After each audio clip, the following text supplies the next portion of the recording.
राजमहल Lok Sabha seat से निर्दलीय प्रत्याशी लोबिन हेम्ब्रोम ने चुनावी कार्यालय का उद्घाटन किया और इस दौरान बड़ी संख्या में कार्यकर्ताओं की भीड़ भी देखने को मिली।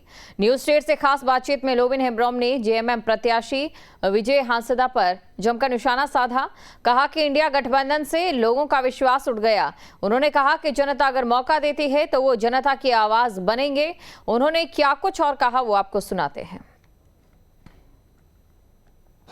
झारखंड के राजमहल लोकसभा सीट पर 1 जून को चुनाव होना है। वहीं अगर हम 2024 में राजमहल लोकसभा सीट पर अगर हम चुनावी सरगर्मी की बात करें तो यहां पर त्रिकोणीय चुनाव होने की आसार देखी जा रही है। एक तरफ लगातार जो है एनडीए का दावा है कि राजमहल लोकसभा सीट इस बार उनके पाले में जाएगी, तो वहीं इंडिया गठबंधन का दावा है कि इस बार जो है राजमहल लोकसभा सीट उनके लिए सुरक्षित है और पहले भी उनके लिए सुरक्षित था। लेकिन तीसरा यहाँ पर जो है राजमहल लोकसभा सीट का समीकरण देखा जा रहा है तो लोबिन हेम्ब्रोम का है। और लोबिन हेम्ब्रोम जो है निर्दलीय प्रत्याशी के रूप में यहाँ पर चुनाव लड़ रहे हैं। और अक्सर अगर हम लोबिन हेम्ब्रोम की बात करें तो सोशल मीडिया के जरिए ये काफ़ी चर्चित रहे हैं। और यहाँ के अगर हम राजमहल लोकसभा सीट की अगर हम बात करें तो ये सीट जो है आदिवासी बाहुमूल क्षेत्र से घिरा हुआ है। और लोबिन हेम्ब्रोम अक्सर आदिवासियों की आवाज़ बनकर ये विधानसभा तक भी पहुँचे हैं। मेरे साथ लोबिन हेम्ब्रोम जी है, हम इनसे बातचीत करेंगे और जानेंगे कि सर 2024 का चुनाव राजमहल में होने जा रहा है। आप लोग विभिन्न जगह पर पार्टी कार्यालय का उद्घाटन भी कर रहे हैं, जनता के बीच जा रहे हैं। किस प्रकार जनताओं में उत्साह देखा जा रहा है? देखिए, अभी यहाँ हम चुनाव कार्यालय का उद्घाटन किए और हम लगातार अभी कंटिन्यू पूरे 6 विधानसभा में हम दौड़ रहे हैं और इतना ज़्यादा रिस्पांस मिल रहा है कि हम नहीं सोचते थे कि इतना ज़्यादा रिस्पांस मिलेगा। और अभी भी लोग अपने से बुला रहे हैं कि यहाँ आइए, वहाँ आइए, यहाँ आइए, वहाँ आइए। हम अभी हर जगह जा रहे हैं और हमारा समर्थक बढ़ते चला जा रहा है, इसमें नो डाउट। दादा, अगर झारखंड की अगर हम बात करते हैं, कहीं भी चर्चा करते हैं तो झारखंड राज्य अलग हुए करीब आज 24 साल होने लगा। झारखंड राज्य की मांग को लेकर गुरुजी ने आंदोलन किया था, यहाँ के आदिवासियों का आवाज़ गुरुजी बने थे। लेकिन झारखंड राज्य अलग होने के बाद जो यहाँ के जनहित के जो मुद्दे हैं आदिवासियों का, उन्होंने उन मुद्दे को जो है लोबिन हेम्ब्रोम ने उठाने का काम किया है। तो क्या दादा, यहाँ के जनता अगर लोबिन हेम्ब्रोम को मौका देता है तो क्या जो आदिवासियों का जो उम्मीद है, जो एसपीटी एक्ट, सीएनटी एक्ट का जो मुद्दा है, तो क्या आदिवासियों का सपना साकार होगा? एकदम साकार होगा।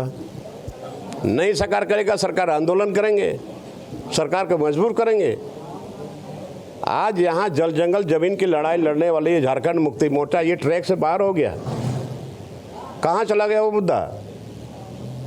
तो आज जल जंगल जमीन की बात है, यहाँ सीएनटी एक्ट और एसपीटी एक्ट की बात है, यहाँ पैसा एक्ट की बात है। आखिर ये चुनावी मैनिफेस्टो था, एक भी उसमें नहीं कुछ हुआ। यहाँ के लोग बेरोजगारों को भत्ता देने की बात थी और उन्होंने हेमंत पूर्व मुख्यमंत्री ने कहा था कि हमारी सरकार बनेंगे तो 6 महीने के अंदर में 5 लाख नौजवानों को हम रोजगार देंगे। सीएनटी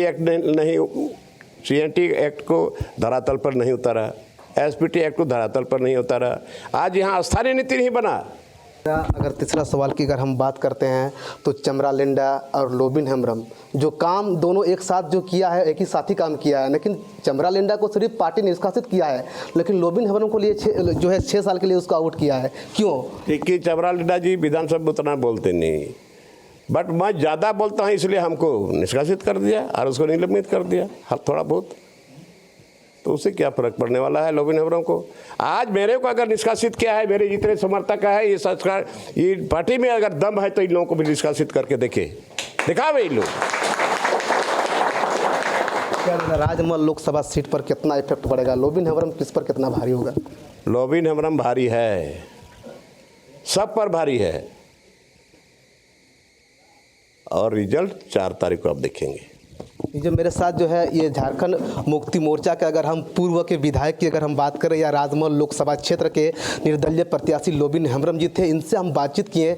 जिस प्रकार इन्होंने बताया कि राजमहल लोकसभा सीट पर अगर हम बात करें तो यहाँ पर एनडीए और इंडिया से भारी लोबिन हेम्ब्रोम है। लेकिन अब ये आने वाले समय में देखने वाली बात होती है कि यहाँ की जनता किसको मौका देती है और किसको अपना सांसद चुन के दिल्ली भेजने का काम करती है। कैमरा पर्सन विष्णु के साथ गोविंद ठाकुर, न्यूज़ नेशन, साहिबगंज।